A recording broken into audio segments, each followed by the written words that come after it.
कला दर्पण न्यूज. स्वातंत्र्यवीर सावरकर जयंती उत्साहात साजरी. हिंदू महासभेच्या वतीने रेंदाळ येथे अभिवादन कार्यक्रम संपन्न. अखिल भारत हिंदू महासभा शहर हुपरी व रेंदाळ यांच्या वतीने स्वातंत्र्यवीर विनायक दामोदर सावरकर यांची 143वी जयंती गुरुवार दिनांक 28 मे 2026 रोजी उत्साहपूर्ण वातावरणात साजरी करण्यात आली. रेंदाळतील हिंदू महासभा जनसंपर्क कार्यालय येथे आयोजित कार्यक्रमात सावरकरांच्या प्रतिमेस पुष्पहार अर्पण करून अभिवादन करण्यात आले. यावेळी उपस्थित मान्यवरांनी स्वातंत्र्यवीर सावरकर यांच्या राष्ट्रभक्ती, हिंदुत्व, विचारधारा, सामाजिक कार्य आणि स्वातंत्र्य लढ्यातील योगदानावर प्रकाश टाकला.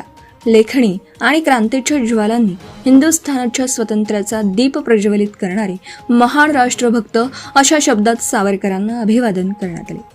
कार्यक्रमास उपजिल्हा प्रमुख रमेश भुरे, हुपरी शहर प्रमुख संजय पाटील, शिवाजीराव शेटके, संतोष पाटील, रवींद्र ससे, महादेव आढावकर, राजेंद्र उगळे, संतोष परीट, विभाग प्रमुख सुहास माने, युवा शहर आघाडी प्रमुख भरत देसाई, उपविभाग प्रमुख संदीप भंडारे, रेंदाळ शहर प्रमुख सचिन सादळे, महिला शहर प्रमुख सविता लवटे, उपशहर प्रमुख उमादेवी तिप्पे, काका सूर्यवंशी, सुरेश जाधव, उपशहर प्रमुख निलेश कदम, अभिनंदन माणकापुरे, ओंकार जांभळे, किरण पाटील यांच्यासह मोठ्या संख्येने हिंदुनिष्ठ कार्यकर्ते व नागरिक उपस्थित होते.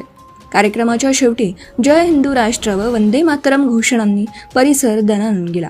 उपस्थितांनी स्वातंत्र्यवीर सावरकर यांच्या विचारांचा वारसा जपण्याचा संकल्प व्यक्त केला. Subscribe now and press the bell icon. Never miss an update.